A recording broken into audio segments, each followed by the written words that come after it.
Everyone knows what heroin does. Everyone knows what meth does. Those stories have been told. These 12 haven't. Some were invented in legitimate labs and abandoned in filing cabinets. Some grow in the vacant lot at the end of your street. One is sitting in the illegal drug supply of every major city in North America right now, and the people taking it don't know it's there. What they share is that almost nobody can tell you what they actually do. So that's what this is. 12 substances, and exactly what happens inside a human body when each one arrives. Starting with the one people think eats flesh, crocodile, desomorphine. Crocodile is a homemade opioid that spread through Russia and Ukraine in the 2000s, cooked in kitchens from codeine tablets and hardware store chemicals. It's injected, it's cheap, and it's famous for one reason: users develop wounds that turn their skin scaly and green-black, like a crocodile, until the tissue underneath dies and falls away. Everyone assumes the drug does that. It doesn't. Once injected, desomorphine binds to mu-opioid receptors, the same targets as morphine and heroin. It's roughly 8 to 10 times stronger than morphine, and it moves fast. The onset is almost immediate. Warmth floods your body, pain evaporates, and a heavy sedation pulls you down. Chemically, this is just a very strong opioid. Nothing about it attacks skin. At the peak, there's euphoria, then nodding, then nothing much at all. The whole thing lasts around 90 minutes. That's the problem. Heroin gives you hours. Crocodile gives you an hour and a half, then dumps you into withdrawal, so you cook another batch. Users report injecting around the clock, sleeping in fragments between doses.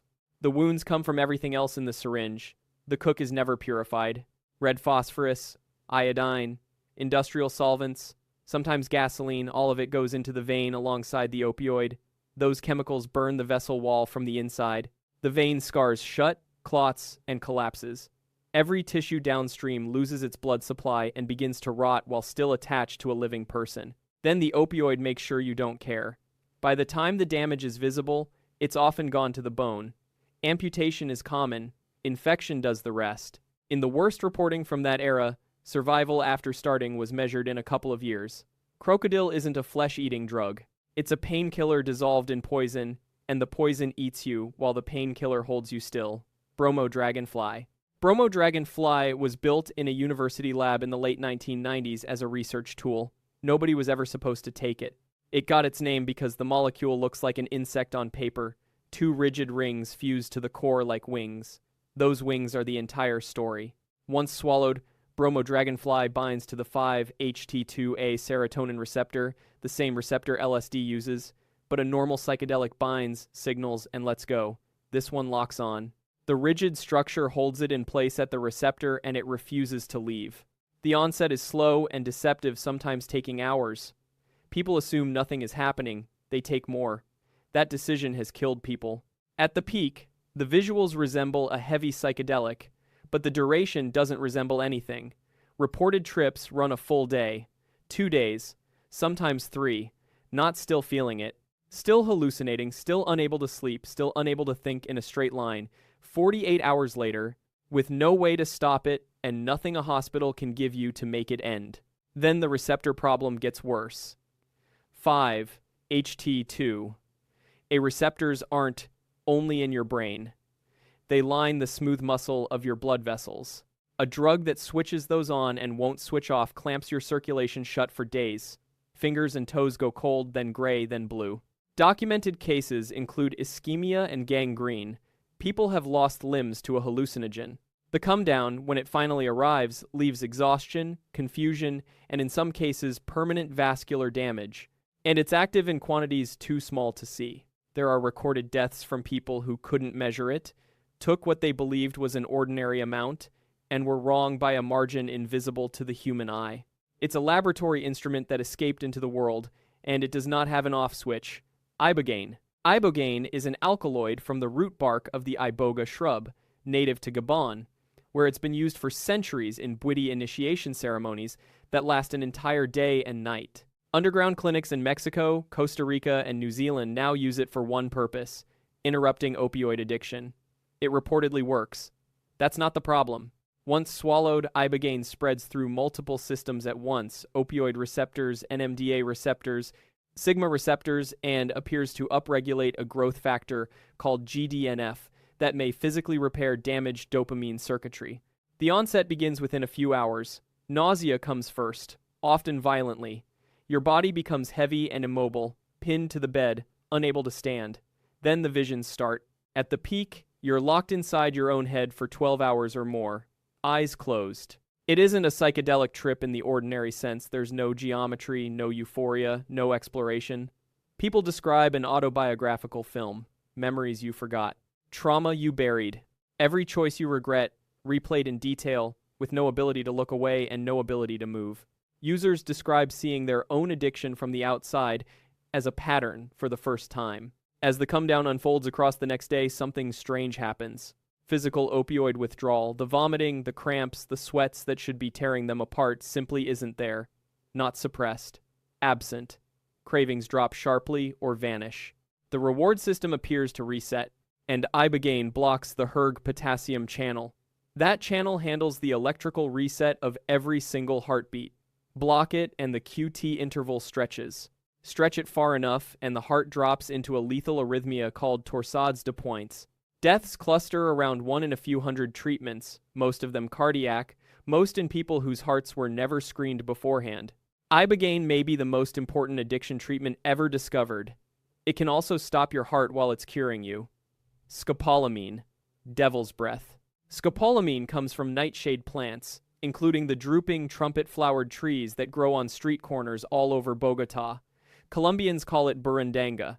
The internet calls it devil's breath, and the internet says a powder blown in your face turns you into a compliant zombie who empties his own bank account and remembers nothing. About half of that is true. The half that's true is worse than the half that isn't. Once absorbed, scopolamine blocks muscarinic acetylcholine receptors. Acetylcholine is the chemical your brain uses to record and file memory. The onset in a drink is under an hour. Your mouth goes dry, your pupils blow open, and your brain quietly stops writing anything down. At the peak, you're awake, you're talking, you're walking around, answering questions, following instructions, confused and docile and entirely present. Nothing looks like a hallucination from the outside. To a witness, you seem drunk at most. Then the come-down arrives and there's nothing there. Not a blur, not a haze, a clean absence. This is anterograde amnesia. You still remember your childhood perfectly, but the hours you spent under it were never recorded, so there's nothing to recover, ever. That's not folklore. It's the exact reason scopolamine was used in childbirth for most of the 20th century under the name twilight sleep. Women were conscious, women were in pain. Women remembered none of it. What's not real is the movie version. One breath doesn't do this, skin contact doesn't do this. The chemistry can't move that fast, and the real crimes almost always involve a spiked drink. And behind your ear, in a patch the size of a coin, the same molecule is one of the best motion sickness drugs ever made. Same chemical. It only depends who's holding it. Salvia divinorum. Salvia is a mint, a sage grown in the cloud forests of Oaxaca by Mazatec healers, sold legally in smoke shops across half the world. The dried leaves or concentrated extract are smoked. The trip lasts 5 to 10 minutes. It doesn't resemble LSD, mushrooms, or any classical psychedelic because chemically, it isn't one. Every psychedelic you can name contains nitrogen. That nitrogen is what lets it impersonate serotonin. Salvinorin A, the active compound in salvia, contains no nitrogen at all. It has no business being psychoactive, and it doesn't go near serotonin. It floods kappa opioid receptors, a receptor most drugs deliberately avoid because activating it feels wrong. The onset is immediate and violent. Within seconds, you forget you took anything.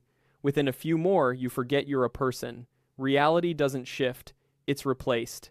At the peak, users report becoming objects, a chair, a wall, a page in a book being turned.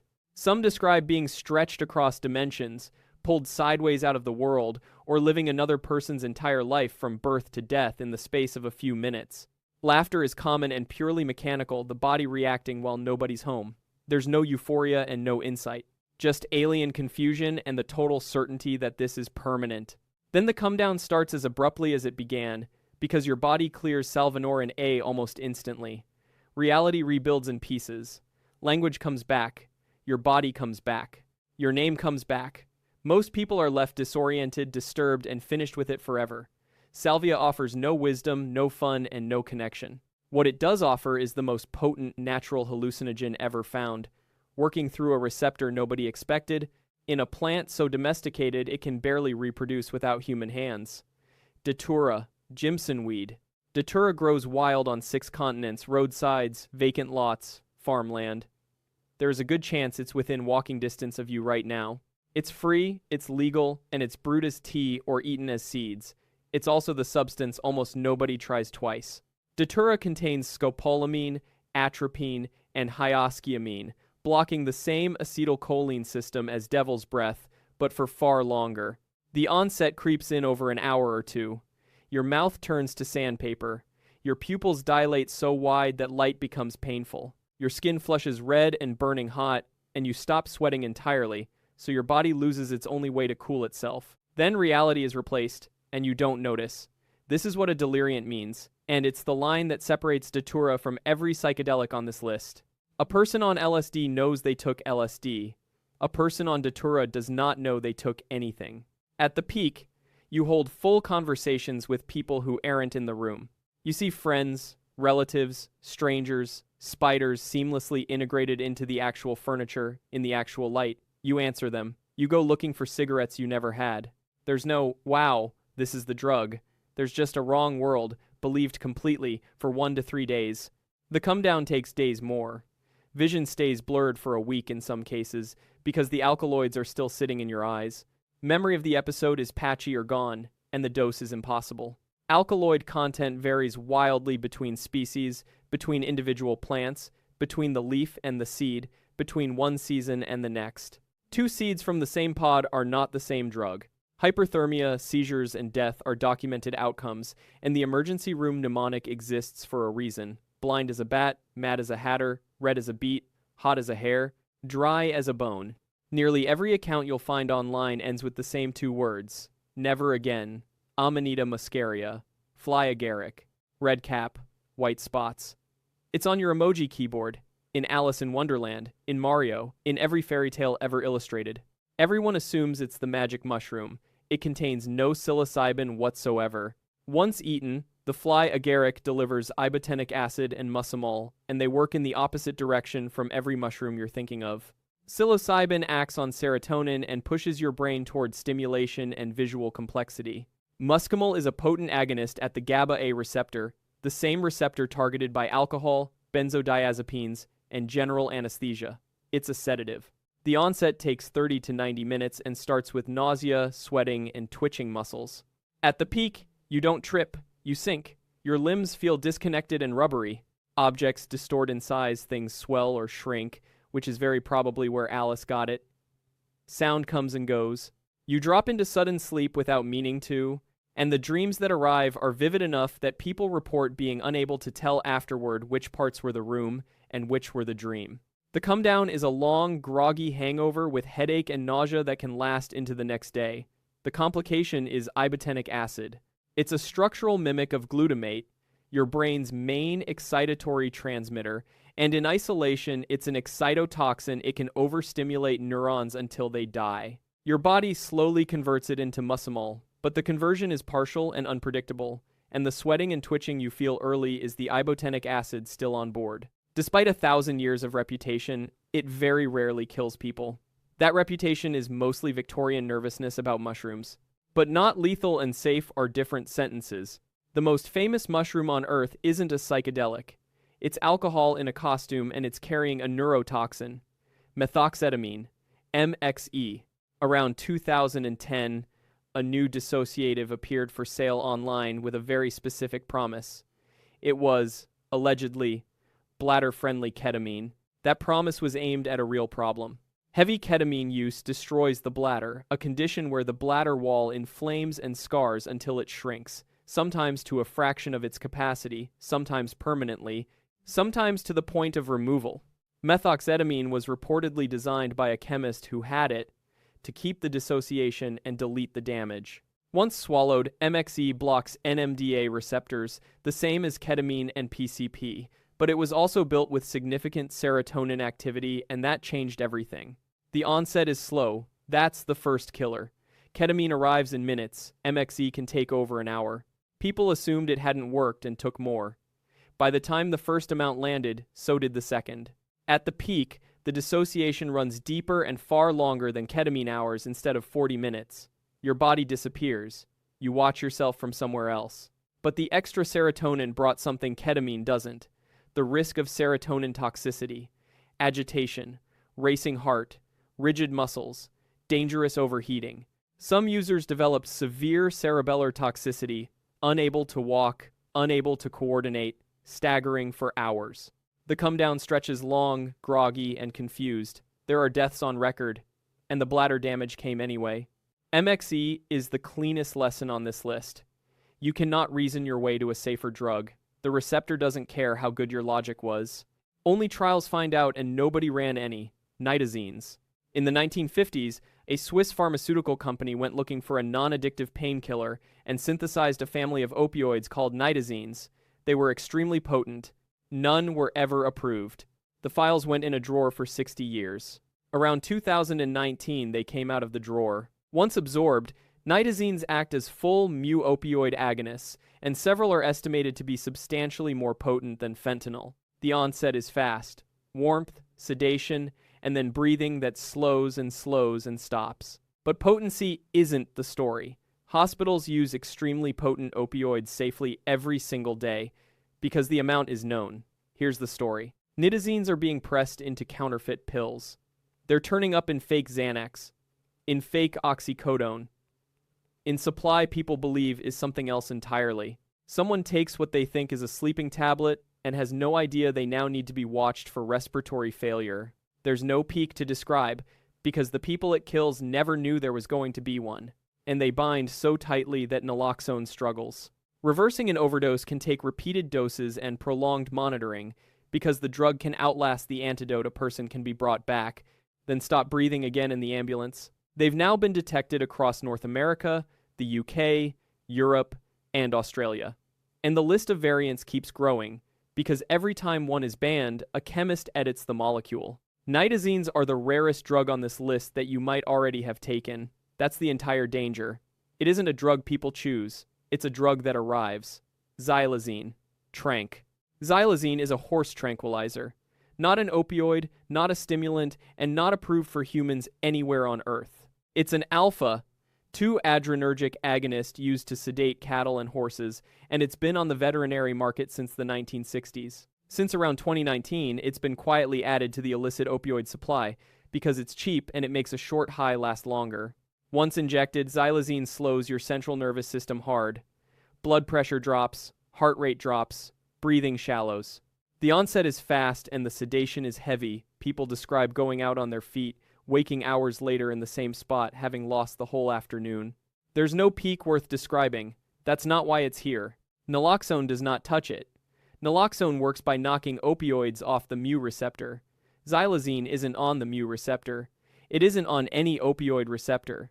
You still give naloxone because the fentanyl beside it is what's stopping the breathing, but the xylazine sedation continues, completely unbothered, and the person stays down. Then the wounds start.